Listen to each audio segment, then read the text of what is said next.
Subscribe करें और bell दबाएं ताकि कोई खबर रह न जाए। आजकल जिंदगी ही सुबह आउट ऑफ कंट्रोल है, दुनिया बोल है, मेरी दुनिया बोल है।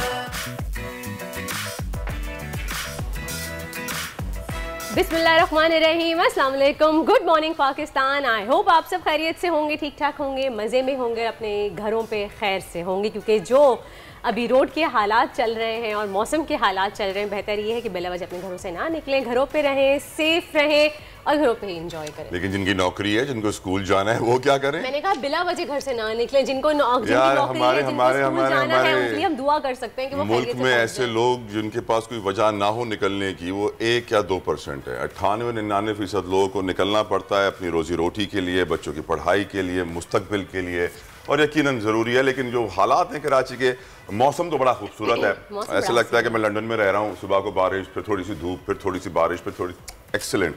लेकिन जो इंफ्रास्ट्रक्चर है, जो इंतजामात हैं, जो निकासी आपके इंतजामात हैं, हुकूमत सिंध यकीनन क्या कर रही है, सोचने की बात है। क्योंकि हर सड़क टूटी हुई है, और टूटी हुई भी ऐसे है कि रोड आता है, फिर बड़ा सा खड्डा आ जाता है, बम्पर निकल जाता है, गाड़ियों का नुकसान हो रहा है, ट्रैफिक जैम में लोग फंसे हुए हैं, घंटों घंटों पता नहीं कितना पेट्रोल जल जाता है। वर्दा रोड वो छोटे से के लिए आते हैं, रोड खड्डा, रोड खड्डा, रोड खड्डा, खड्डों पे कहीं रोड बनाने की कोशिश की होगी तो छोटू सा, बिल्कुल छोटा सा नहीं, छोटू सा एक पैच आ जाता है कहीं, तो हमें लगता है कि ओके एक पहिया गाड़ी का रोड पे आ गया। पाकिस्तान के बाकी शहरों में भी तो बारिश होती है, लेकिन कहीं ऐसा नहीं हाल होता तलहा जितना हमारा सिंध का बुरा हाल है, कराची का बुरा हाल है। और हमेशा हम यही अपने शो पे बात करते हैं, और हम रो रो के बिलक बिलक के मुंह वाले बच्चे, जैसे सौतेले बच्चे की आवाज़ जो है वो किसी के कानों तक नहीं पहुंचती है, इस तरह से हम भी सौतेले औलाद हैं जिसकी किसी की चीख, किसी की अफसोस, किसी की तकलीफ की आवाज़ हुक्मरानों तक या सिंध हुकूमत तक जो इसको ओन करते हैं उन तक भी नहीं पहुंचती है। लेकिन तला अभी देखिएगा, इलेक्शन होना शुरू हो जाएंगे, फिर सारे के सारे आगे मिलके आके बैठ जाएंगे कि जी हम सड़कें बनाएंगे, हम टूटी हुई रोड बनाएंगे। 3 से 4 दिन में कुछ ना कुछ फॉर द टाइम बीइंग के लिए काम कर दिया जाएगा, वोट अपनी जेब में डालेंगे, फिर अल्लाह खैर सला, तू कौन मैं कौन, वो कहते हैं ना या शेख अपनी अपनी देख। लेकिन कल मुझे और भी थोड़ी परेशानी उस वक्त हुई जब मुझे एक दोस्त ने इस्लामाबाद से कॉल किया और बताया कि इस्लामाबाद में फॉरेनर्स को स्ट्रीट क्राइम का निशाना बहुत ज्यादा बनाया जा रहा है। आजकल लूट मार बहुत की जा रही है, छीना झपटी बहुत चल रही है, खासतौर पर जो एयरपोर्ट से निकलते हैं, इवन कि डिप्लोमेटिक इनक्लेव जैसे रेड जोन के करीब भी फॉरेनर्स के साथ ऐसी वारदातें हो रही है। तो आई वाज रियली सरप्राइज्ड।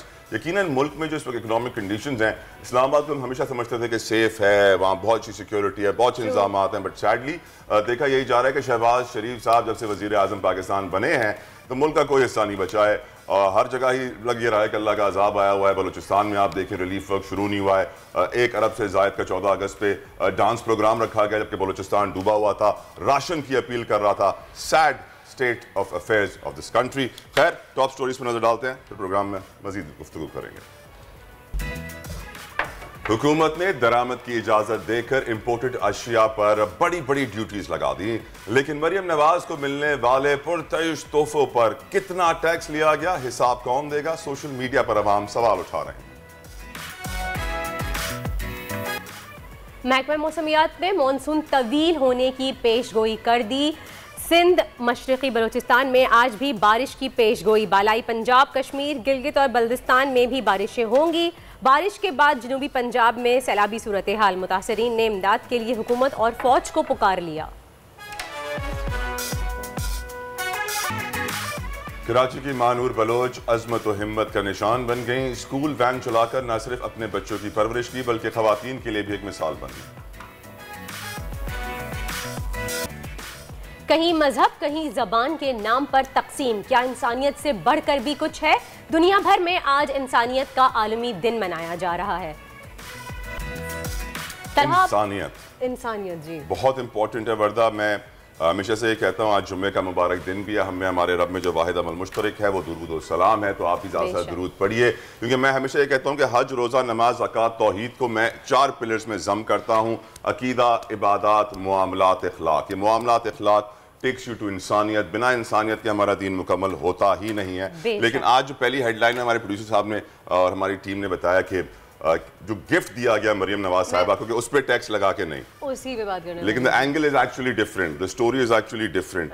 वो एक गिफ्ट पे थोड़ा सा टैक्स होगा भाई, चलो 200, 300, 400, 500 डॉलर होगा।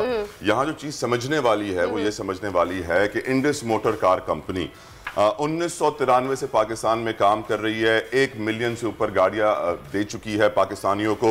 लेकिन सैडली ट्रांसफर ऑफ टेक्नोलॉजी नहीं होती यहाँ पर एक ही गाड़ी 10-10 साल बेची जाती है, एक ही मॉडल 10-10 साल चलता है। 10 साल चलने के बाद उसका बम्पर चेंज करके बोल दिया जाता है ये नया मॉडल आ गया है।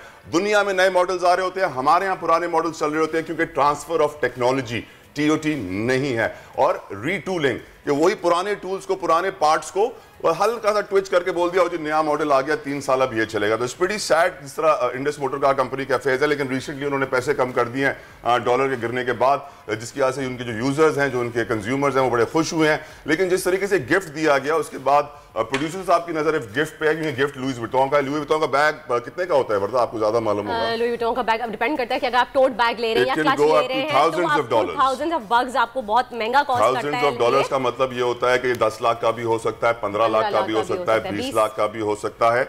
और ये क्यों दिया गया, किस दिन दिया गया, ये समझने की जरूरत है। और आपको पता है तला, कोई भी जब गिफ्ट दिया जाता है तो खाली गिफ्ट दिया नहीं जाता, उसके साथ अगेंस्ट में बेनिफिट्स भी लिए जाते हैं। असल में बात यहाँ पे ये है कि हुकूमत ने गुज़िश्ता रोज़ इंपोर्टेड अशिया दरामदात पर पाबंदी उठा ली है, लेकिन उसी के साथ बाहर से आने वाली जितनी भी अशिया हैं उन पर भारी टैक्स आयद हो गया है। गाड़ियों पर अगर हम बात करें तो 300 से 600% तक की ड्यूटी बढ़ा दी जाएगी, उसका इम्कान है।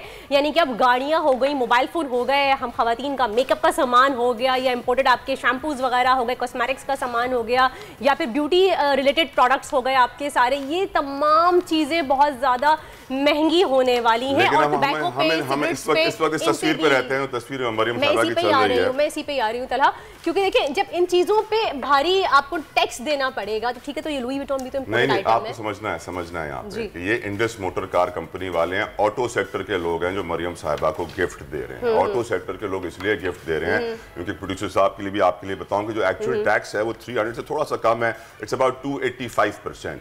285% से जब आप बढ़ाएंगे टैक्स को, अब सोचिए कि आप एक 100 रुपए की गाड़ी ले रही हैं बाहर से, पाकिस्तान आ रही है, तो वो गाड़ी आपको पड़ रही है तकरीबन 400 रुपए की, 285% टैक्स की वजह से।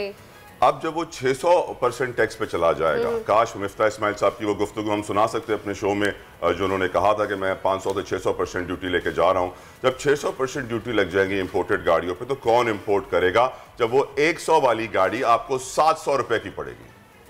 इमेजिन कीजिए कि जो 3 करोड़ की गाड़ी थी वो 6 करोड़ की हो गई, जो 1 करोड़ की गाड़ी थी वो 7 करोड़ पर जाके खड़ी होगी। खैर, इससे फायदा किसको हो रहा है? इनको हो रहा है जो गिफ्ट दे रहे हैं। आप ये क्यों नहीं समझ रहे कि जो ये लोकल प्रोड्यूसर है, खासतौर पे इंडस मोटर कार कंपनी, जिसकी काफी दिहाइयों तक मोनोपोली चलती रही, जिसने कभी ट्रांसफर ऑफ टेक्नोलॉजी नहीं किया, जिसने रीटूलिंग के जरिए पुरानी गाड़ी को नया बम्पर लगा के बेचते रहे, वही कंपनी जो है अब और पैसे छापेगी, क्योंकि जाहिर बात है मरियम साहिबा उनके साथ गिफ्ट दिया। और तलहा यहाँ पे बात ये भी आती है कि हमारे यहाँ कोई चेक एंड बैलेंस नहीं है ऑटोमोबाइल कंपनीज वालों के ऊपर कि वो क्यों इतनी महंगी गाड़ियां कर रहे हैं। अगर आप इंटरनेशनली वर्ल्ड वाइड चले जाए, तलहा आप ज्यादातर इस इंडस्ट्री से ताल्लुक रखते हैं, आपको बहुत बेहतर पता होगा कि गाड़ियां इतनी सस्ती हैं जितनी हमारे यहाँ अपनी मर्जी से महंगी है। जैसा लगता है रात में सोते हैं, सुबह उठते हैं, दिल चाहता है कि नहीं जी अभी हम इतना मुनाफा नहीं कमा रहे, हम इस पे 4-6 लाख गाड़ी पे और बढ़ा देंगे, तो जी चलें जी 4-6 लाख की गाड़ी बढ़ा दी आपने। किस मद में बढ़ाए, किस वजह से बढ़ाए, रीजन क्या है बढ़ाने का, इसकी कोई पूछगछ नहीं होती। पूछगछ क्यों नहीं होती? शायद इन तहाइफ की वजह से नहीं होती है। खैर, हमारे साथ मौजूद है इस बारे में बात करने के लिए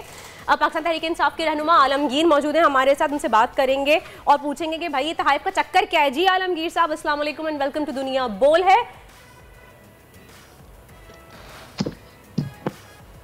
आलमगीर साहब हमारे साथ मौजूद है लाइन पे इस वक्त।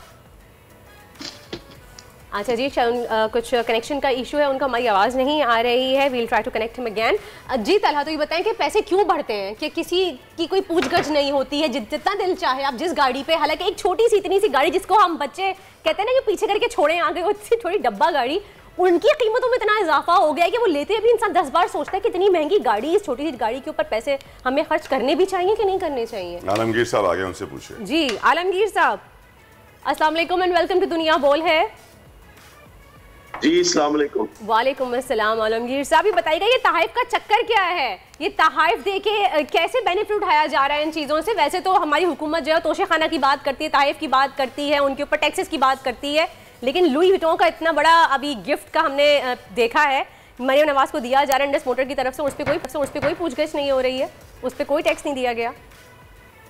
देखें, एक तो जहाँ तक बात है कि मीटिंग हुई, एक तस्वीर शाया हुई। अब तस्वीर का बैकग्राउंड क्या है ये तो मैं नहीं कह सकता कुछ, लेकिन नून लीग की ये तारीख रही है कि वो कमीशंस लेना, किकबैक्स लेना, और जो सारा टीटी स्कैंडल था, जो ये सारा केस बना था शहबाज शरीफ पे, वो इन्हीं चीजों की मद में पैसे आते कि मुख्तलिफ ठेकों में मुख्तलिफ जो सरकारी कॉन्ट्रैक्ट्स होते उसमें जो किकबैक्स लिए जाते और बाहर से पैसा आता इनके अकाउंट्स में और हमजा शहबाज के अकाउंट्स में, तो वो यही सारे सरकारी कॉन्ट्रैक्ट्स के मद में जो ठेके दिए जाते, और तो ये नून लीग की तारीख रही है। और ये मैं क्यों कह रहा हूँ, क्योंकि कोर्ट में ये नाकाम होते अपना मनी इन पैसों के जराए बताने में, ये कोर्ट में नाकाम होते किसी किस्म का मनी ट्रेल देने में, और फिर यही पैसा मनी लॉन्ड्रिंग में इस्तेमाल होता और यही पैसा बाहर किसी ममालिक में ये पार्क करते। आज नवाज शरीफ मुल्क से भागे हुए हैं, इसी नौयत के केस में जवाब नहीं दे सके, वो कोर्ट को मुतमईन नहीं कर सके। तो लिहाजा ये नून लीग की तारीख रही है। और रही बात लुई विटॉन की, तो इस किस्म के ब्रांड्स का इस्तेमाल करना, तो बहरहाल मैं क्या कहूँ उस पर कि वो एक बहुत ही महंगा तरीन ब्रांड है, और कौम को दर्द होता है कि कहाँ कौम के हालात और कहाँ लीडरान के लिविंग स्टैंडर्ड्स। डेफिनेटली। और जहाँ पे लोग बात करते हैं आवाम की तकलीफ की, आवाम के दुख की, आवाम के दर्द की, और मरीम नवाज साहिबा तो काफ़ी ज़्यादा आजकल ट्विटर पे छाई हुई हैं, आवाम की तकलीफ को समझने की कोशिश कर रही हैं और बता भी रही हैं कि उनको एहसास है, लेकिन उसके बाद दूसरी तरफ इस तरह के तहाइफ ले रही हैं वो, और आवाम के लिए कुछ रिलीफ नहीं हो रहा। बेशक आवाम के लिए रिलीफ नहीं हो रहा। और जहां तक बात की अभी मोहतरम ने टोयोटा इंडस कंपनी की, ये बिल्कुल सही फरमाया कि यहाँ पे क्वालिटी दी नहीं गई, जो भी इनके प्रोडक्ट्स थे, और बेतहाशा पैसा बनाया गया, कोई क्वालिटी एश्योरेंस नहीं थी इसमें, और कोई सेफ्टी फीचर्स नहीं थे गाड़ियों में, और वो टीन की गाड़ियां, यही गाड़ियां जो जापानीज आती उसकी क्वालिटी देखें, और यही गाड़ियां जो पाकिस्तान में असेंबल होती उसकी क्वालिटी देखें, जमीन आसमान का फर्क रहता। और काफी सारी चीजें जो लोकली यहाँ पे बनती, लेकिन उसकी प्राइसिंग वो उसी मुताबिक की जाती जब डॉलर या येन की कीमत में फर्क आता। तो लिहाजा और यही चीजें सुजुकी भी करती, यही चीजें टोयोटा भी करती। आलमगीर साहब सॉरी टू इंटरप्ट, कार्टेल है, आप अग्री करेंगे इस बात से, यानी मैं जानना चाहूंगा कि कार्टेल है जिसके तहत पाकिस्तान को पत्थर के दौर में रखने की कोशिश की जा रही है, कि पुराना दुनिया का घिसा पिटा डंप हुआ माल, जो गाड़ियां दुनिया में पुरानी हो जाती हैं, बिकती नहीं है, पाकिस्तान लाई जाती हैं, ऊपर से सोने पे सुहागा आलमगीर साहब जो ओन मनी लिया जाता है। किसने शुरू किया ये ओन मनी? ये जो ऑटोमोटिव सेक्टर में 10 लाख की गाड़ी अगर आपको हाजिर चाहिए उसके लिए 18 लाख रुपए भरने पड़ते हैं, हर गाड़ी के ऊपर 10, 15, 20, 25 लाख रुपए भरने पड़ते हैं। ये भी तो इन्हीं लोगों ने शुरू किया आलमगीर साहब कि हम अपने ही बंदों को गाड़ियां डिलीवर करेंगे और दूसरे जो आम लोग आएंगे उनको बोलेंगे 10 महीने इंतजार, और फिर हमारी जो हाजिर गाड़ी होगी वो 15 लाख रुपए में ऊपर से कमा के देगी। डीलर भी कमाएगा, इन्वेस्टर भी कमाएगा, एंड यूजर कंज्यूमर जाए भाड़ में। सर मैं बिल्कुल अग्री करता हूँ। ये एक माफिया के तर्ज पे ये काम किया जाता है, और इसमें मिनिस्ट्री खुद इन्वॉल्व होती इन कंपनीज के साथ, और इन द एंड कंज्यूमर मुतासिर होता। जो सबसे अहम बात है कि आज जो इनके प्रोडक्ट हैं उसमें क्या फीचर्स एक पाकिस्तानी को मिल रहे हैं। जो इम्पोर्टेड गाड़ियां हैं, कंपैरिजन करें ना कि उसमें क्या होता, कितने पैसों में, और हमें क्या दिया जाता है यहाँ पे। तो लिहाजा यहाँ पे तो और इन्होंने मोनोपोली कायम की हुई थी। इन्होंने मोनोपोली कायम की, चंद कंपनियां थी जिसमें गवर्नमेंट का बड़ा रोल था कि इन्होंने दूसरी कंपनीज को यहाँ लाए नहीं, किसी के लिए यहाँ पे माहौल क्रिएट नहीं किया। कि वो यहाँ आए, इन्वेस्टमेंट करे, कंपटीशन क्रिएट हो। खान साहब को क्रेडिट देना चाहिए यहाँ पे कि उनकी गवर्नमेंट में इतने सारे प्लेयर्स पाकिस्तान में एंटर हुए। I give him the credit sir, उनकी बड़ी इसमें कामयाबी है। जी वर्दा, आप कुछ पूछ रहे हैं? नहीं, आपने खान साहब का जिक्र किया तो मैं ये पूछना चाहूंगी आलमगीर साहब, खान साहब का जलसा उन्होंने पोस्टपोन कर दिया है मेरे ख्याल से बारिशों की वजह से ही, तो कब आने वाले दोबारा वो कराची में? 26 का अभी तक डिसाइड हुआ है कि 26 तारीख को ये जलसा मुनक्किद किया जाएगा। हालिया बारिशों की वजह से इसको पोस्टपोन करना पड़ा, और 26 का भी अभी तक कुछ कह नहीं सकते कि उस दिन मौसम के क्या हालात होंगे। फिर से डिले हो जाएगा क्या सर? सॉरी, फिर से तो नहीं डिले हो जाएंगे इलेक्शंस? क्योंकि इलेक्शंस भी सर पे ही हैं आपके बल्दियाती। इलेक्शंस तो इलेक्शन कमीशन बताएगा कि उनका क्या मूड है, लेकिन पीपल्स पार्टी और लेकिन अब तो सुप्रीम कोर्ट के ऑर्डर्स आ गए ना कि 28 को इलेक्शन होने ही होने हैं। 28 को बिल्कुल सुप्रीम कोर्ट ने इस पे अपने अहकाम दिए हैं कि 28 को कराए जाए, लेकिन मैं फिर से कहूँ MQM और पीपल्स पार्टी का बिल्कुल मूड नहीं लग रहा इलेक्शन में जाने का।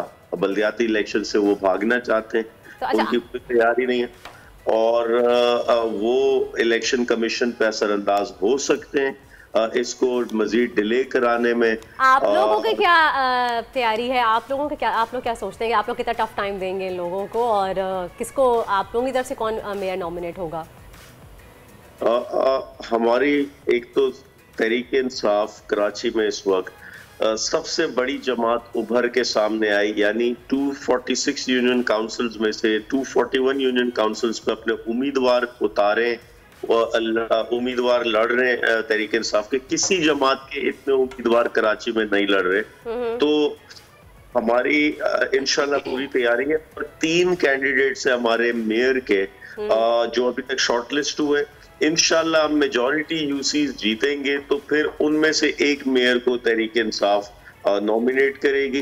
3 नाम जो है फिरदौस नकवी है, खुर्रम शेख खान है और अशरफ कुरैशी है। ये 3 नाम है। आप क्यों नहीं कर रहे? आप भी बहुत स्ट्रॉन्ग कैंडिडेट है पाकिस्तान तहरीक इंसाफ की जानिब से। नहीं, मैंने इसमें पार्टिसिपेट नहीं किया, मैंने पेपर्स ही जमा नहीं कराए। क्यों? तो मैं चूंकि MNA इस वक्त मुस्ताफी MNA हूँ, और मेरी मतलब जो दिलचस्पी थी जाती, मैं अपनी जाती बात करूं, वो दूसरी जानिब थी, और मैं इस रेस में नहीं था पहले से। जो कराची का इस वक्त इंफ्रास्ट्रक्चर है आलमगीर साहब, इनकी कंडीशन, रोडों की देखते हुए, पानी की कंडीशन देखते हुए, कैसे इलेक्शन हो सकते हैं 28 को, और बारिश मजीद आनी है? देखिए, अगेन ये इलेक्शन कमीशन ने तय करना है कि वो उन्होंने 28 तारीख की कुछ सोच समझ के ही दी होगी, मौसम के हालात वगैरह सबको मद्देनजर रख के। अगर जैसे पहले 24 को जो बारिश हुई, अगर उस अंदाज में बारिश होती है तो बहुत मुश्किल होगा टर्न आउट। मेरी गुजारिश होगी आलमगीर साहब, अपना ट्रैक्टर निकालिए, थोड़ी मिट्टी का ट्रेला लीजिए, कुछ खड्डे वड्डे भरिए। सर बड़े हालात खराब हैं, सब फंसे हुए हैं लोग सड़कों पे। सर मैं अपनी जाती कैपेसिटी में तो कोशिश करता हूं, लेकिन मेरे अकेले करने से कुछ किसी थोड़े बहुत लोगों की तो खिदमत होगी, लेकिन इंतजामिया को करना पड़ेगा। इंतजामिया निकलेगी तो कराची वालों को कुछ हमें याद पड़ता है आप पहले एक दफा निकले थे, स्प्रे पेंट किया था, बहुत सारी शक्लें बनाई थी गटरों के पास, जिसके बाद आलमगीर साहब जो है पाकिस्तान के एक बहुत बड़े सियासतदान बन के उभरे। तो हमें यकीन है कि आप इस दफा भी सड़कों पर निकलेंगे तो शायद कुछ ना कुछ होश आ जाएगा हुकूमत को। Thank you so very much Alamgir साहब, आपकी वक्त हमें दिया, लेकिन यकीनन उन्होंने अग्री किया कि मुल्क में ऑटोमोटिव सेक्टर में Indus motor car company house of Habib की जिसका मालिक है, यकीनन एक मोनोपोली क्रिएट की हुई है। जिस तरह वो महंगे महंगे तहाइफ पहुंचा रही है इस वक्त मरियम नवाज को, इससे वाज़ेह होता है कि जो इंपोर्टेड गाड़ियों पर टैक्स 600% लिया जा रहा है ताकि उनकी सेल्स में इजाफा हो, और उनकी जो इजारादारी है, मोनोपोली है, ओन की मार्केट है, 2 नंबरी है, पैसे ऊपर ले जाना नीचे ले जाना डॉलर को देखते हुए, उसके ऊपर भी वो कोई उंगली ना उठाए, इसीलिए गिफ्ट देना बहुत जरूरी है। सही, और इसी के साथ एक ब्रेक की कॉल की जा रही है, ब्रेक लेते हैं और फिर मिलते हैं आपसे एक ब्रेक के बाद। कीप वॉचिंग दुनिया बोल है। सुबह आउट ऑफ कंट्रोल है, दुनिया बोल है, दुनिया बोल है।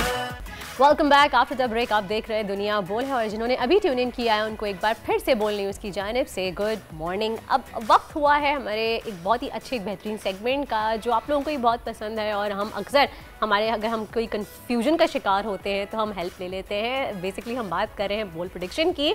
आज हमारे साथ मौजूद हैं उनसा शाह जो टैरो कार्ड रीडर हैं, बहुत ही फेमस। उनसे बात करेंगे और काफ़ी सारे सवाल भी करेंगे। अगर आपको भी सवाल है तो आप भेज सकते हैं मुझे, और सियासी सूरत हाल के बारे में भी उनसे जानेंगे। अस्सलाम वालेकुम उनसा।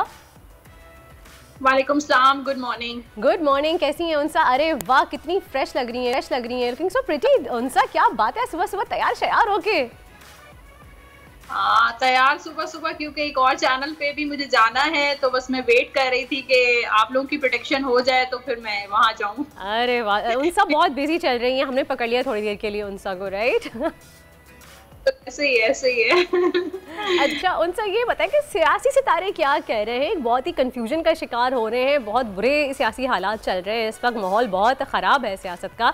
शहबाज गिल के बारे में क्या कहेंगी? उनके कार्ड उठाएंगी तो क्या कहते हैं उनके सितारे फिलहाल, क्योंकि उनके साथ तो बहुत ज़्यादा जुल्म हो रहा है। अभी भी हम ब्रेकिंग न्यूज़ देख रहे थे, तो जिस तरह से उनको अदालत में पेश किया गया, तशद्दुद किया जा रहा है उनके साथ मुस्तकिल, तो उनके सितारे क्या कहते हैं? कब रिलीफ मिलेगा उनको?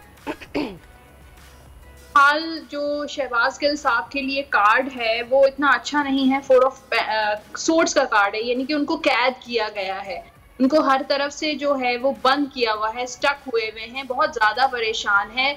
और इलनेस का कार्ड भी होता है ये, यानी कि वो सख्त बीमार भी है, यानी कि ये सिर्फ जो है वो अगर कुछ लोग कहते हैं कि मीडिया कवरेज है या वैसे ही है, उनकी सेहत जो है वो बहुत ज्यादा खराब है।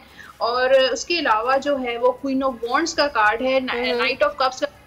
उनकी जो पार्टी है उसमें बहुत ज्यादा गमो गुस्सा नजर आ रहा है हाल की वजह से, और जो उनकी लिए उनके साथ जो सलूक किया जा रहा है वो बहुत ज्यादा बुरा सलूक किया जा रहा है।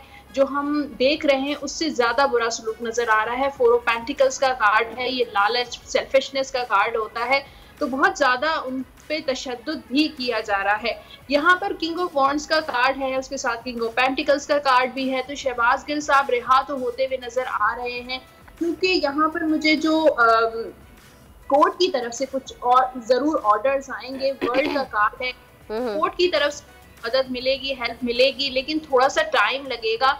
हो सकता है कि ये जो 15-20 दिन हैं उनके लिए टफ हो, लेकिन उसके बाद कोई ऐसी कार्रवाई जरूर होगी कि वो रिहा होते हुए नजर आ रहे हैं। लेकिन जब तक उनकी जब तक उनको टॉर्चर काफी ज्यादा दिया जाता है, और उनकी बीमारी जो है उनको भी देखना चाहिए, क्योंकि सब बीमार होते हुए नजर आ रहे हैं। यानी कि 15-20 दिन शहबाज गिल के लिए मजीद और बहुत टफ हैं, और आप कह रही हैं कि वाकई इनकी बीमारी के कार्ड्स भी आ रहे हैं कि वो मजीद ज़्यादा सख्त बीमार होते हुए भी नज़र आ रहे हैं। अच्छा उनसा, 28 अगस्त इलेक्शंस करीब आ रहे हैं, आपको क्या लग रहा है कि सिंध में किसकी हुकूमत आएगी? पीपल्स पार्टी की, जमात इस्लामी की, या पाकिस्तान तहरीक इंसाफ की? देखें, अभी तो थोड़ा सा जैसे टाइम देखेंगे, लेकिन मुझे तो ज्यादातर जो है वो पीटीआई के कार्ड्स नजर आ रहे हैं, किंग ऑफ सोर्ड्स का। तो पीटीआई मुझे ज्यादा पावरफुल नजर आ रही है, ज्यादा स्ट्रॉन्ग नजर आ रही है सिंध में।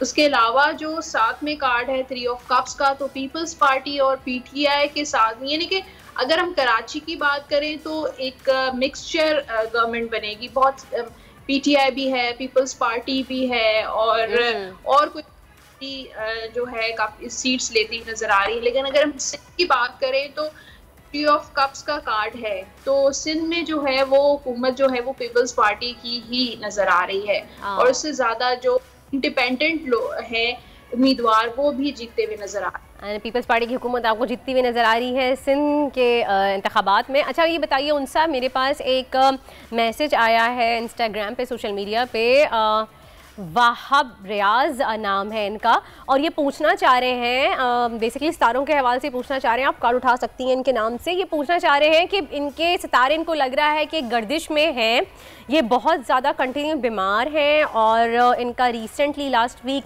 खड़े खड़े एक्सीडेंट हुआ है। एक खड़े थे रोड साइड पे और बता रहे हैं कि बाइक ने आके इनको हिट किया है, इनके स्टिचेस भी आए हैं पैर पे। तो कह रहे हैं क्या मेरे सितारे गर्दिश में हैं, पिछले 2-2.5 हफ्ते से मैं बीमार हूँ, तो रीज़न क्या है? कब तक ऐसा चलेगा, ये पूछना ये चाह रहे हैं बेसिकली।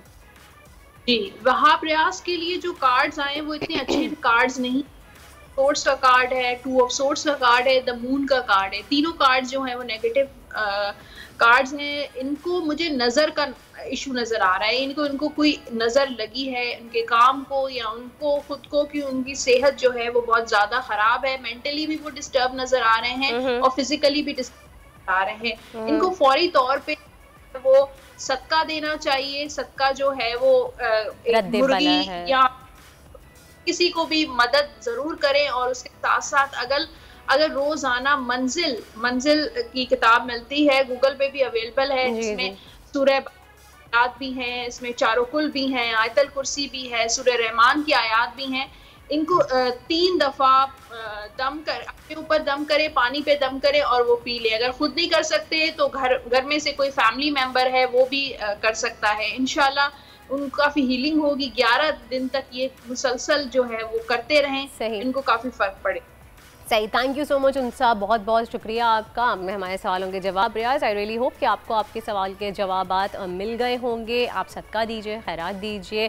बेशक सदका रद्द बला है और मंजिल का उन्होंने आपसे पढ़ने के लिए 11 दिन तक आप पढ़ते रहिए, इंशाल्लाह ताला ज़रूर आप अपनी चीज़ों में बेहतरी देखेंगे। खैर, इसी के साथ ही आगे बढ़ते हैं और बात करते हैं कि हम वुमेन एम्पावरमेंट की बात कर रही थी मैं आपसे। क्या कहते हैं कि ख़वातीन, हम कहते हैं किसी शोबे में आजकल पीछे नहीं है। तो आज मैं आपको मिलवाने जाऊंगी कराची के तारीख़ी इलाके लियारी में पैदा होने और परवरिश पाने वाली एक बाहिम्मत खातून महानूर बलोच हैं, जो स्कूल वैन चलाकर ना सिर्फ अपने बच्चों की परवरिश कर रही हैं बल्कि दूसरी ख़वातीन के लिए एक मिसाल भी हैं। हमारे साथ मौजूद है इस वक्त स्टूडियो में महानूर बलोच। अस्सलाम वालेकुम महानूर। वालेकुम अस्सलाम। कैसी हैं आप? थैंक यू सो मच, आपने हमें अपना कीमती वक्त दिया, इतनी सुबह सुबह हमारे पास आई।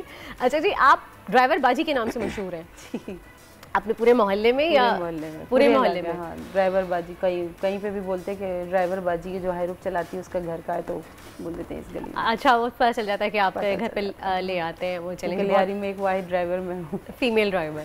जबरदस्त। अच्छा, आपने बताया कि आपको शौक था शुरू से गाड़ियों का, और ब्रेक भी हम जब डिस्कशन कर रहे थे आपने बताया कि आपको गाड़ियों से इश्क है। इश्क है, बिल्कुल। तो आप मुझे बताएं कि ये इश्क कैसे आपका प्रोफेशन बना, क्या सोच के आपने स्टार्ट किया, किस तरह से, और कितनी मुश्किलात का सामना करना पड़ा? क्योंकि अमूमन हम देखते हैं जब कोई नॉर्मल एक लेडी भी, फीमेल ड्राइवर भी रोड पे निकलती है अपनी गाड़ी लेके, तो बाइक वाले बहुत परेशान करते हैं, ऑटो वाले परेशान करते हैं, आपको साइड देने की कोशिश करते हैं, विदाउट इंडिकेटर आगे आ जाते हैं।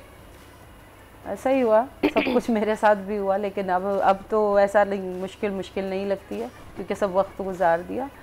शौक़ तो वही, जैसे मैंने बताया कि मेरा शौक़ था, क्योंकि बाबा को देखती थी तो उस वक्त मैं भी सोचती थी कि मैं कब गाड़ी चलाऊंगी। तो वो फिर मेरे बेटे का ख्वाहिश थी कि मैं अपनी गाड़ी में, क्योंकि मैं उसको लोकल बस में स्कूल छोड़ने जाती थी, पब्लिक ट्रांसपोर्ट पे। तो उसने मुझे बोला कि हम अपनी गाड़ी में कब आएंगे। तो वहाँ से मेरा जोश ज़्यादा बढ़ गया। तो मेरे बेटे की ख्वाहिश है, और पहली औलाद तो बहुत बहुत लाडली होती है, बहुत लाडली होती है। तो उस पर मैंने छोटी सी कमेटी रखी, पैसे जमा किए, उस पर मैंने FX लिया। मेरी सबसे पहले गाड़ी FX थी, छोटी सी थी लेकिन बहुत अच्छी गाड़ी थी, पुरानी मॉडल थी। तो उस FX पे फिर मैंने, यानी कि जितने एक मेरा बेटा और बाकी 3-4 बच्चे, जो मुझे मोहल्ले की औरतों ने, मेरी दोस्त थी, और फ्लैट में जहाँ पे हम रहते थे वहाँ पर उन्होंने बोला कि हमारे बच्चे को भी पिक एंड ड्रॉप दे दो, हमारी बच्ची को भी पिक एंड ड्रॉप दे दो, तुम्हारा फ्यूल निकल आएगा। मैंने भी सोचा हाँ ये भी है, बचत भी है, फ्यूल के पैसे मेरे बच जाएंगे, वैसे तो जा रही हूँ। तो उस वहीं से सिलसिला हुआ। फिर 2011 में कुछ ऐसा हो गया कि मुझे अपने अब शौहर से अलहदगी लेनी पड़ी। उसके बाद फिर मुझे ये शौक़ मेरी ज़रूरत बन गई। इसी को आपने अपना प्रोफेशन बना लिया, मैंने अपना ये रोज़ी का ज़रिया बना लिया। सही। अच्छा, तो अब आप सिर्फ स्कूल वैन्स नहीं चलाती, बल्कि आपने मुझे बताया कि आप काफ़ी माशाल्लाह से एज अ कॉन्ट्रैक्टर भी काम करती हैं। हर बताएंगे थोड़ा सा, आप ऑफिस वगैरह में भी, ऑफिस वगैरह में भी कॉन्ट्रैक्ट पे काम करती हूँ। अगर किसी स्टूडियो में कहीं पर भी कोई भी काम ड्राइविंग का 4 महीने का कॉन्ट्रैक्ट हो या 8 महीने का, उस पर कर रही हूँ। क्योंकि स्कूल ड्राइवर, अगर मैं स्कूल में रुक जाती तो स्कूल ही रुकती, और मेरा सोच आगे बढ़ने का था। और कोविड ने तो बहुत ज़्यादा डिस्टर्ब कर लिया था। जब कोविड था तो उसको बहुत परेशानी का सामना था। पेरेंट्स पैसे नहीं देते थे कि बच्चे स्कूल नहीं जा रहे, हम क्यों पैसे दें। सही बात है। हाँ, स्कूल्स का भाई रीज़न भी सही है ना, जब बच्चे स्कूल पूरा साल तो कहाँ से देंगे। वो भी बात मैं अब किसी को मजबूर नहीं कर सकती, क्योंकि हमारा इलाका ऐसा है, हमारा इलाका क्या कहीं पे भी ऐसा है। कोविड की वजह से सब परेशान हो गए थे, सब डिस्टर्ब हो गए थे। तो उसमें मैंने सामानों की सप्लाई शुरू कर दी, मुख्तलिफ इलाकों में चीज़ें ले जाना, राशन ले जाकर पहुँचाना। फिर यानी कि मैं किसी को उठाती नहीं थी, खुद उठा के रख हम देती इससे थी। मजीद इन सब तमाम चीज़ों के बारे में आपसे जानेंगे। कंटिन्यू हमारे साथ रहिएगा, मानूर हमारे साथ रहेंगी और मजीद जानेंगे कि क्या इन्होंने किया, किस तरह से कोविड में सर्वाइव किया, ये सब बातें करेंगे, लेकिन इस छोटे से ब्रेक के बाद। Stay with us. आजकल जिंदगी ही सुबह आउट ऑफ कंट्रोल है, दुनिया बोल है, तेरी दुनिया बोल है। जी जनाब, वापस आ गए हैं हम ब्रेक से, और ब्रेक पे महानूर से मैं काफ़ी सारी बातें कर रही थी। इन्होंने मुझे बताया कि किस तरह की मुश्किलात का इनको सामना करना पड़ा। एक तो ये बात हम सब जानते हैं कि एज ए वैन ड्राइवर या स्कूल्स में बच्चों को पिक एंड ड्रॉप देना, ये ज़्यादातर हम देखते हैं कि एक माफिया होती है, एक लॉबी होती है मर्द हजरात की, लेकिन वहाँ पे जब एक औरत खड़ी हुई होती है तो किस तरह से सिर्फ लोगों की नज़रें उसको डिग्रेड करती हैं, डिमोरलाइज करती हैं, उसको थ्रेट करती हैं। ये तमाम चीज़ें आपने भी फेस की हैं महानूर। अच्छा महानूर, ये बताएं कि आपने भी मुझे बताया था, ब्रेक टाइम मुझे बता रही थी कि आपने अपने गाड़ियों को अपने बच्चों की तरह रखा हुआ है, आप उनसे उस तरह से ही प्यार करती हैं। तो वो बताएं कि लोग क्या कैसे जिक्र करते हैं, किस तरह से आके आपके बारे में बात कर रहे होते हैं? हाँ, जब मैं अपनी गाड़ी को धो रही होती हूँ, टायर वगैरह साफ़ कर रही होती हूँ, चढ़ती हूँ ऊपर, छत साफ़ कर रही होती हूँ, तो फिर मुझे कहते हैं कि ये क्या कर रही हो। मैंने कहा क्या कर रही हूँ, नज़र नहीं आ रहा, गाड़ी साफ़ कर रही हूँ। आप किसी और से करवा। मैंने कहा क्यों, आप अपने बच्चे को किसी और को देते हो नहलाने के लिए? मेरी औलाद है, मैं समझती हूँ कि बौलान मेरा बड़ा बेटा है, तो इसलिए उसका ख्याल, उसका साथ सफाई, उसके सब कुछ। अभी बारिशों का सीज़न है, मैंने उसको डीज़ल, ऑयल और नारियल के तेल में भर दिया, बिल्कुल भरा हुआ है, उसमें मिट्टी लग जाती है, जम जाता है, इस वजह से कि वो जंग नहीं पकड़े, वो ख़राब नहीं, गले नहीं, इस वजह से वो उसको मैंने इतना गंदा रखा हुआ है। और जब बारिशों का सीज़न ख़त्म हो जाएगा तो फिर उसको धोकर साफ़ कर फिर फ्रेश कर दूंगी। यानी कि एक अलग सा अटैचमेंट है बहुत गाड़ियों के साथ, बहुत ज़्यादा। मैं किसी की भी गाड़ी हो, मैं अगर गंदी देखती हूँ या अगर वो रफ़ चलाते तो मैं बोलती हूँ ध्यान से।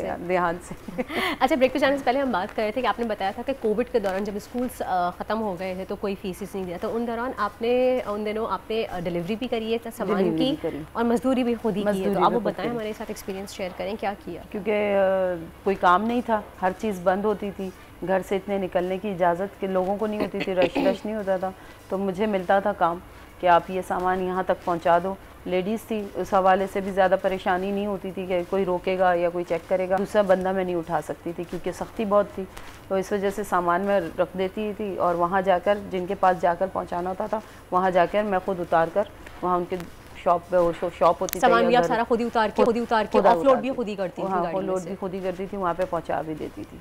सही। इसमें फ्यूल वो लोग देते थे और मुझे मेरी मजदूरी और ड्राइविंग पे मिल जाता था, मुझसे गुजर सफ़र हो रहा था। शुक्र है अल्हम्दुलिल्लाह, अल्लाह ने वक्त निकाल दिया, ये सब काम किया है। अल्लाह ताला बेशक हर किसी को रिस्क देने वाला है, बस आप में हिम्मत होनी चाहिए। ये मेरा कहना है कि आपके अंदर हिम्मत होनी चाहिए और ख़ुद पे भरोसा करें। अब अगर आप सही सर से लेकर पाँव तक सलामत है तो आप सब कुछ कर सकते हो। सही, अल्लाह पाक रास्ते निकालता है। डेफिनेटली मानूर, मैं अंडरस्टैंड कर सकती हूँ, देखने वाले भी सब महसूस भी कर सकते हैं कि आपने किस तकलीफ़ से ये सफ़र तय किया है, 11 से 12 साल का सफ़र, और कितनी मुश्किलात का आपने सामना किया। तो महानूर, मुझे थोड़ा दिख रहा है, जब मैं आपके सामने रूबरू बैठी हूँ, मुझे नज़र आ रहा है कि आप में एक बहुत बड़ा चेंज है। लाइक आप एक नॉर्मल एक खातून की तरह नहीं है, सही है? तो मैं आपके मुँह से ज़ुबानी सुनना चाह रही हूँ कि आप ये बताएं कि इन 11 सालों में आप में इस प्रोफेशन में क्या चेंज आया है, क्या अंदर से आपको क्या बदलाव दिया है, क्या तब्दीलियाँ आई हैं कि आप भूल गई हैं कि मैं एक औरत हूँ, या फिर आप बिल्कुल एक मर्दों की तरह रहना पसंद करती हैं? नहीं, भूल गई हूँ कि मैं एक औरत हूँ। मेरे जहन में अब सिर्फ इतना आता है कि ना मेकअप का, ना, यानी कि ये शौक़ नहीं है कि मैं चूड़ियाँ पहनूँ या मैं बालियाँ पहनूँ या मैं औरतों की तरह। बस ये है कि मुझे अपने आप को कवर इसलिए करना पड़ता है कि मैं एक औरत हूँ। सही, ठीक है। और बाकी चलती हूँ अपने मोहल्ले में मर्दों की तरह हूँ। जब मैं घर से निकलती हूँ, कहीं पर भी जा रही होती हूँ, कोई भी वक्त होता है, जितने भी गली में जो मर्द बैठे हुए होते हैं या औरतें बैठी होती हैं, सब मुझे सलाम दुआ करती हैं, सब मुझे बोलती हैं, या पहल मैं कर देती हूँ। यानी कि ऐसे मर्दों की तरह ही मेरी लाइफ हो गई है। और अब मुझे वो नहीं आता तो आपने अपना गेटअप भी उस तरह से ही गेटअप भी उसी तरह से, क्योंकि अंदाज हो गया। जब रोड पर निकलते हैं तो रोड पर निकलने वाले के लिए ये है कि आपको खुद को सख्त करना पड़ता है। सही, क्योंकि मैं नहीं समझती कि अगर ढीली ढाली चलेंगे तो औरत को इतना आसानी से चलने देंगे। मुझे सख्त करना पड़ा, ये माशरा आपको इतना सख्त बना देता है, मुझे आतंकवादी बना दिया। नहीं बिल्कुल ऐसी बात नहीं। अच्छा आप ये बताइए कि आप बता रही हैं कि आप सिर्फ ये कॉन्ट्रैक्ट्स वगैरह नहीं करती हैं, आप लॉन्ग रूट ट्रैवलिंग भी करती हैं, आप लाड़काना जाती हैं, आप हैदराबाद तक की भी ट्रैवलिंग करती हैं, बलूचिस्तान भी जाती हैं, तो ओवरनाइट आपको ड्राइविंग करनी पड़ती होगी? हाँ हाँ, कोशिश यही होती है कि रात ज़्यादा ना हो, सुबह 7 बजे की होती है। अगर ज़्यादा से ज़्यादा मैक्सिमम जिनको लेकर जाना होता है तो वो 10 बजे निकलते हैं, 9 बजे निकलते हैं। लेकिन फिर मेरा बात होती है कि ज़्यादा रास्ते में ब्रेक कभी नहीं कहीं नहीं करूँगी, क्योंकि जो रास्ते सन्नाटे वाले, मैंने कहा मुझे डर नहीं लगता, लेकिन यह कि आप फैमिली है, बच्चे हैं आप लोगों के साथ, तो इस बात पे परेशानी, एक जिम्मेदारी भी, एक जिम्मेदारी है। तो ऐसे रास्ते मुझे जल्दी क्रॉस करने पड़ेंगे कि ताकि हम किसी महफूज इलाके में ऐसे पहुंच जाएं, क्योंकि आपको पता है कि जब आउट ऑफ सिटी जाते हैं तो रास्ते में बहुत सी जगहें सन्नाटा आते हैं, सही, कुछ भी नहीं होता है। सही। तो वो इलाके, क्योंकि मेरा टारगेट होता है कि कितनी देर में मैं इस इलाके में पहुँचूँगी या इस इलाके से मैं कितनी देर में क्रॉस करूँगी। तो नींद तो नहीं आती है क्योंकि हल्का सा म्यूज़िक चल रहा होता है और मेरे सामने शाही मेवा वगैरह रखा होता है, जो मेरे मुंह पे सिर्फ मेरा मुंह चलता रहे और मेरे कानों में कुछ आवाज़ आती रहे, फिर मुझे नींद नहीं आती, फिर मैं ड्राइव करती रहती हूँ। चलें, बहुत बहुत शुक्रिया महानूर बलोच, आपने हमें अपना कीमती वक्त दिया और हमारी दुआ है कि आपको मज़ीद अल्लाह ताला कामयाबी दे आपके इसी प्रोफेशन में, और आपकी हम कहेंगे कि आप हमारे लिए एक बेमिसाल, एक बाहिम्मत खातून हैं जो और बहुत सी ख़वातीन के लिए भी एक मिसाल कायम करती हैं कि काम कोई भी छोटा बड़ा नहीं होता, काम कोई भी मुश्किल नहीं होता, बस आप में करने का हौसला, हिम्मत और लगन होनी चाहिए। जी तलहा, आपकी जाने बढ़ते हैं, आपने देखा महानूर कितना बाहिम्मत काम कर रही हैं। माशाल्लाह माशाल्लाह, यकीनन इनकी जितनी तारीफ़ की जाए, खिराज तहसीन पेश किया जाए तो कम है। आगे बढ़ते हैं, प्रोग्राम शामिल करेंगे अपना सेगमेंट आलिम के बोल। आज जुम्मे का मुबारक दिन है और दुनिया भर में आज ह्यूमैनिटी का आलमी दिन मनाया जा रहा है।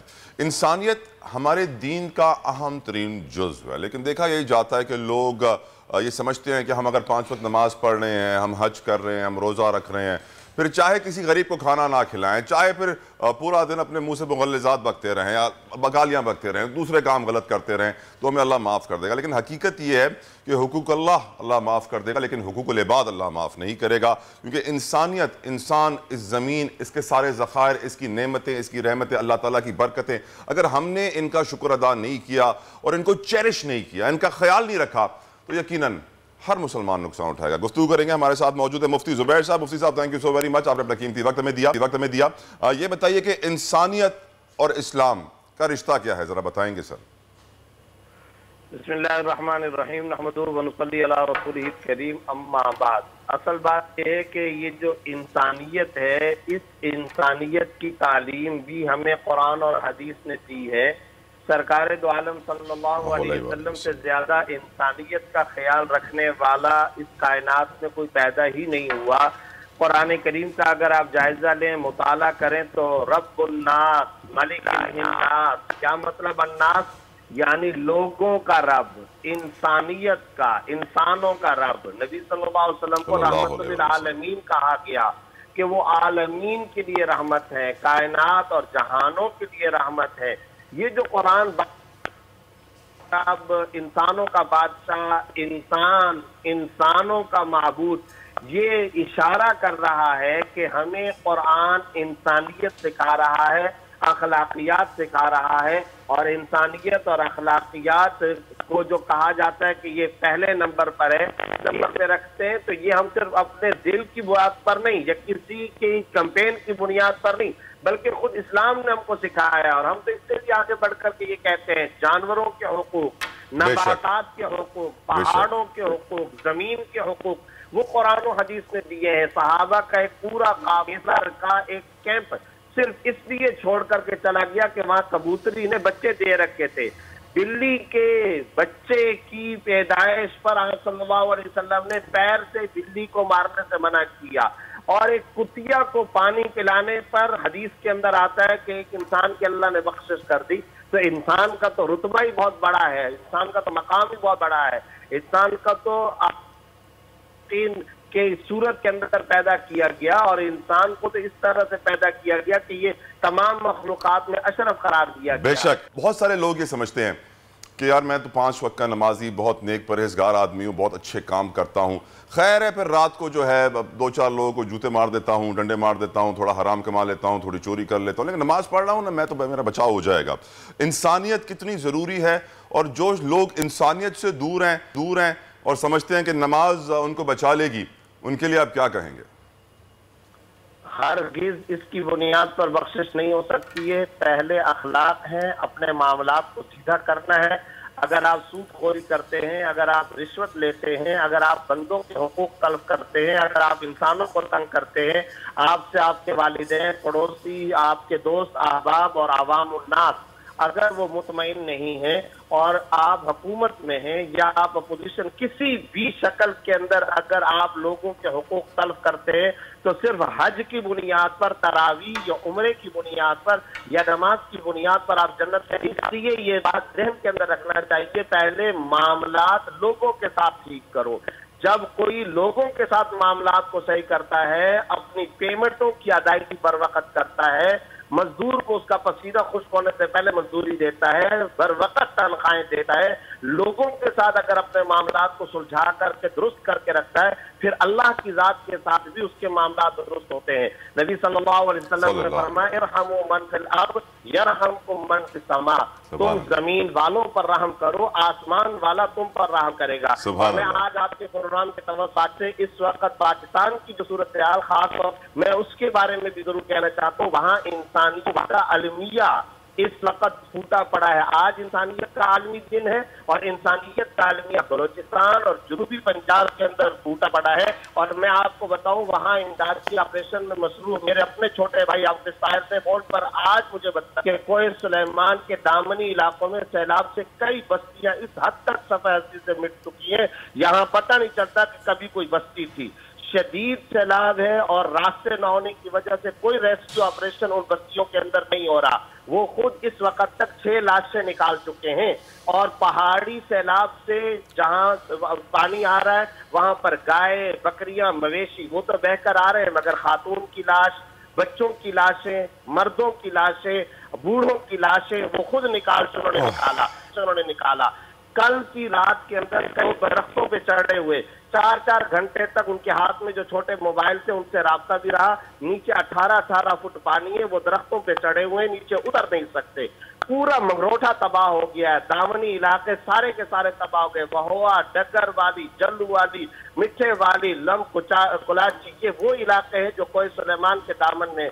मैं ये समझता हूँ हुकूमत को, रिफाही और फलाही इदारों को इंसानियत का ये जो अलमिया फूटा हुआ है, बलूचिस्तान में जो तबाही है, साउथ पंजाब में मुफ्ती साहब ऐसी तबाही के होते हुए 14 अगस्त को 100 करोड़ से जायद की रकम डांस पार्टी पे खर्च की गई, डांस प्रोग्राम रखा गया था और मुल्क का यह हाल था। तो ऐसे हुक्मरानों के लिए आप क्या कहेंगे? इंतहाई अफसोसनाक, इंतहाई गमनाक। क्या ये जमाने में पनपने की बातें हैं? और क्या ये कौम का पैसा, मुल्क का पैसा, क्या हम इस जैसे कामों पे रक्स और सुरूर पर खर्च करेंगे? वो शरई एतबार से तो हराम है ही, लेकिन साथ साथ ये भी तो देखें कि क्या हमारी तरजीहात ये रह गई हैं? हम उस मुल्क में जी रहे हैं, इसी 14 अगस्त में ये लोग इस तरीके 150 से ज्यादा बल्कि सैकड़ों की तादाद में लोग सैलाब के अंदर मर चुके हैं, और हम पैसा कहां पर खर्च कर रहे हैं? खुदा का अजाब नहीं आएगा तो और क्या होगा? आप कह रहे हैं शरई लिहाज से हराम है। मुफ्ती साहब, वहां तो मौलाना फजलुर रहमान बड़े आराम से बैठे हुए थे। देखे नहीं, खैर वो तो मौजूद नहीं थे, लेकिन मैं तो ये कहता हूँ कोई भी हो। थैंक यू मुफ्ती साहब, थैंक यू मुफ्ती साहब। वक्त की कमी है, तो खुद बहुत हमारे लिए रहनुमाई के लायक थी। जमीन वालों पर रहम करो, आसमान वाला तुम पर रहम करेगा। आका नबी करीम रहमतुल्लिल आलमीन वजह तख्लीक कायनात मोहम्मद मुस्तफ़ा सल्लल्लाहु अलैहि वसल्लम ने वाज़ेह कर दिया कि इंसानियत के अलावा और कुछ नहीं है। अगर हमने इस दुनिया पर रहम ना खाया, अपने आसपास लोगों पर रहम ना खाया, इसकी रिसोर्सेज पे, हवा पर, पानी पर जो हमें अल्लाह ने नेमतें रहमतें बरकतें दी, उनका ख्याल ना रखा, तो वील बी इन लॉस। आगे बढ़ते हैं। हमारे साथ यकीनन आज एक और दिन भी है, आज वर्ल्ड फोटोग्राफी डे है, और हम जानते हैं कि आजकल नौजवानों में बड़ा शौक बढ़ गया है फोटोग्राफी का, और वो निकलते हैं, मुख्तलिफ पहाड़ों का रुख करते हैं, नदियों का रुख करते हैं, रिवर्स का रुख करते हैं, और अपनी तख्लीकें, अपना टैलेंट दिखाते हैं कैमरा के लेंस से। और यकीनन कैमरा का लेंस काफ़ी सारी चीज़ें ऐसी अक्सबंद कर जाता है जो ताक़यामत लोगों को याद दिलाती है उस शख्स की कि क्या टैलेंटेड शख्स था।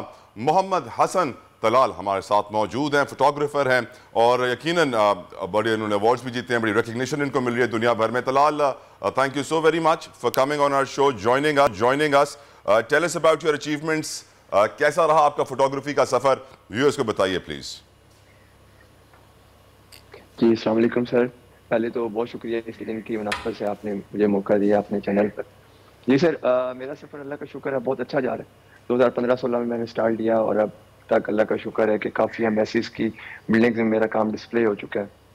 ऑक्सफोर्ड बुक्स के सिलेबस में मेरी तस्वीर आ रही हैं, तो अल्लाह के करम से बहुत अच्छा सफ़र जा रहा है। जी as a profession how is it, career कैसा है? बहुत सारे लोग सोचते हैं कि यार फोटोग्राफर बनूं, कुछ लोग कहते हैं ना बनो यार, मुश्किल होगी, कहाँ से लाओगे पैसे, किस तरह काम पकड़ोगे, क्लाइंट्स कहाँ से आएंगे, how did you do it?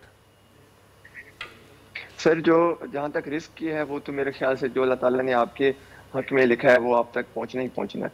बाकी photography sir as a career मेरे ख्याल से अगर अल्लाह का करम रहे तो कोई आपको बेशक रिस्क और मौत फिक्स है और अल्लाह ताला रिस्क फिक्स कर देता है, अल्लाह खिलाता है सबको। थोड़ी सी फ्रीजिंग आ रही है तलाल आपकी कनेक्शन में, आई होप आपका इंटरनेट सही हो। ऐसे आपकी पैदाइश कहाँ की है? मुझे लग रहा है कि आप पहाड़ों के इर्द गिर्द ही पैदा हुए हैं और वहीं करीब करीब आप तस्वीरें खींच रहे होते हैं। सरगोदा के? नहीं सर, मैं पंजाब से हूँ। माशाल्लाह। जी बिल्कुल सर। लेकिन फोटोग्राफी में मैं देख रहा हूँ नेचर बहुत ज्यादा है तलाल। जी सर, मैंने स्टार्ट में थोड़ा नॉर्थ पे फोकस रखा है, लेकिन आजकल जो मैं मेन डॉक्यूमेंट कर रहा हूँ वो फार्मर की लाइफ डॉक्यूमेंट कर रहा हूँ। पंजाब के कल्चर्स और एक फार्मर की जो मेहनत है या जो उसकी लाइफ है, लाइफ स्टाइल है, वेरी लाइफ स्टाइल है, उसको डॉक्यूमेंट कर रहा हूँ आजकल सर। या फार्मर के तो कोई डॉक्यूमेंट करता ही नहीं, सबसे इम्पोर्टेंट इंसान है इस मुल्क का, जो सबको खिलाता है, जो ना हो तो डॉक्टर, इंजीनियर, बड़े बड़े ओहदेदार, इदारे ना चले क्योंकि इसकी वजह से पूरा मुल्क खाता है। लेकिन किसान क्यों, वैसे फार्मर इज़ वेरी इंपॉर्टेंट, लेकिन आपको क्यों ख्याल आया फार्मर्स को कवर करने का हसन? सर, एक तो मेरा अपना ताल्लुक भी एक ज़मींदार घर से, प्लस सर मैंने पहले आपको बता रहा था कि मेरा मेन फोकस नॉर्थ पे था। बाकी लोगों की तरह मैंने भी पाकिस्तान का लैंडस्केप और एक पॉजिटिव इमेज ही दुनिया तक हमेशा पहुंचाई है। लेकिन सर जब मैंने देखा कि इस चीज़ पे कोई भी वर्क नहीं कर रहा, जैसे आप भी मेंशन कर रहे हैं कि फार्मर एक बहुत ही इंपॉर्टेंट पार्ट है हमारी सोसाइटी का, सर्कल का, लेकिन इसको कोई डॉक्यूमेंट नहीं कर रहा था, तो मैंने सोचा कि मुझे इस चीज़ पे करना चाहिए, इसको डॉक्यूमेंट मुझे करना चाहिए। चलें, बहुत बहुत शुक्रिया मोहम्मद हसन तलाल हमारे साथ। यकीनन फोटोग्राफी इज इम्पॉर्टेंट प्रोफेशन, बहुत एक इम्पॉर्टेंट किसी कहते हैं ना कि एक आर्ट भी है, एक लैंग्वेज भी है, कम्युनिकेशन का एक टूल है जिससे आप दुनिया को दिखाती हो कि मैंने अपने कैमरे के लेंस से ये मंजर देखा और अब मैं दुनिया के साथ ये मंजर शेयर करना चाहता हूँ। यकीनन ये मंजर यादगार होते हैं, हमेशा याद रह जाते हैं और लोग चेरिश करते हैं, कुछ लोग फ्रेम करके बड़े बड़े अपने कैमरों में लगाते हैं। एक ब्रेक का मुझे कहा जा रहा है, ब्रेक के बाद थोड़ा सा मैं डिस्कस करना चाहूँगा हमारी सोसाइटी किस डायरेक्शन में जा रही है, क्योंकि जो शेख दानिश इतने बड़े इंडस्ट्रियलिस्ट होकर अपनी बेटी को इस्तेमाल कर रहे थे अपनी शादी करने के लिए, और वो भी बेटी की दोस्त थे जो कि उसकी हम उम्र थी। यकीनन हमारी society is going in the wrong direction और अगर हम चुप बैठे रहे तो बड़ी मुश्किलात होंगी। आजकल जिंदगी ही सुबह आउट ऑफ कंट्रोल है, दुनिया बोल है, दुनिया बोल है। Welcome back after the break. आप देख रहे हैं दुनिया बोल है और अब कुछ मौसम के हवाले से बातचीत हो जाए। महकमा मौसमियात ने मानसून के मौजूदा स्पेल में आज भी शहर के मुख्तलिफ इलाकों में गरज चमक के साथ बारिश की पेशगोई की है। आज सिंध के मुख्तलिफ अजला और मशरक़ी बलूचिस्तान में तेज़ बारिशों का इम्कान है। आप स्क्रीन पर भी देख सकते हैं, ये देखें सिस्टम जो बारिशों का है वो कराची से निकल चुका है और बलूचिस्तान की जानिब बढ़ गया है। आप देख सकते हैं बादल वहाँ में मौजूद हैं। कराची में फिर भी थोड़ी बहुत, क्योंकि सुबह से बादल छाए हुए हैं तो हो सकता है कहीं कुछ इलाकों में गरज चमक के साथ बारिश हो जाए। लेकिन अगर हम बात करें पंजाब की और शहर लाहौर की, तो आप देख सकते हैं कि पंजाब में भी पूरे बादल छाए हुए हैं और लाहौर में भी इस वक्त बादल हैं। और अगर हम बात करें दूसरी जानिब, इस वक्त कराची में सुबह से बादलों का राज तो बरकरार ही है। अगर दर्जा हरारत की बात की जाए तो आज कराची में कम से कम दर्जा हरारत 27 डिग्री सेंटीग्रेड, जबकि ज़्यादा से ज़्यादा 29 डिग्री तक जाने का इम्कान है। और दूसरी जानिब पंजाब की अगर हम बात करें तो कुछ शहरों में मौसम खुशगवार है, जबकि लाहौर की बात की जाए तो कम से कम दर्जा हरारत 19 डिग्री सेंटीग्रेड और ज़्यादा से ज़्यादा 35 डिग्री सेंटीग्रेड जाने का इम्कान है। अगर हम इस्लामाबाद की बात करें तो आज सुबह से कुछ इलाकों में वहाँ भी बारिश की शुरुआत हो चुकी है, जबकि दूसरी जानिब खैबर पख्तूनख्वा में कम से कम दर्जा हरारत 26 जबकि ज़्यादा से ज़्यादा 33 डिग्री तक जाने का इम्कान है। दूसरी तरफ KPK के कई शहरों में बारिशों का इम्कान है। तो ये तो थी वेदर अपडेट, लेकिन इस पर मज़ीद बात करने के लिए हमारे साथ मौजूद हैं चीफ मेट्रोलॉजिस्ट सरदार सरफराज साहब। उनको ज्वाइन करेंगे हमारे साथ, उनसे बात भी करेंगे और पूछेंगे कि जी आखिर दोबारा से बारिशों का सिस्टम कब एंटर होने वाला है। सरदार सरफराज साहब अस्सलाम वालेकुम एंड वेलकम टू दुनिया बोल है। जी वालेकुम अस्सलाम। जी सरदार साहब ये बताइएगा कि ये नया सिस्टम जो आ रहा है, दोबारा से आने वाला है, ये क्या है, रीज़न क्या है? क्लाइमेट चेंज रीज़न है कि एक सिस्टम बारिशों का ख़त्म होता नहीं है, दूसरा सिस्टम दोबारा से एंटर होने की तैयारी कर लेता है या फिर एंटर हो जाता है और सुनने में ये आ रहा है कि मिड सितंबर तक बारिशें रहेंगी मानसून की?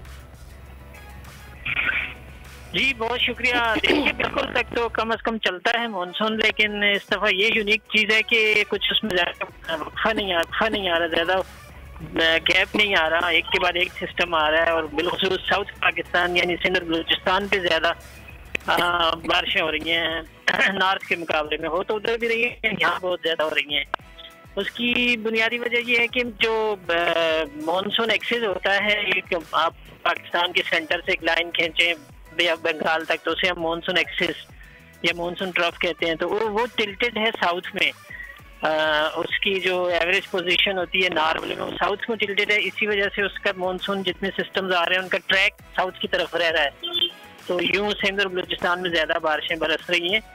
ये जो करंट सिस्टम था कराची से तो निकल गया है, बल्कि पूरे लोअर सिंध से ऑलमोस्ट निकल गया है। यहाँ अब लाइट रेन या बूंदाबांदी या लाइट रेन ये है होगी, अब तो खास चांसेस नहीं है। ये सेंट्रल सिंध और अपर सिंध पर मौजूद है, अभी तक उसी शिद्दत के साथ मौजूद है।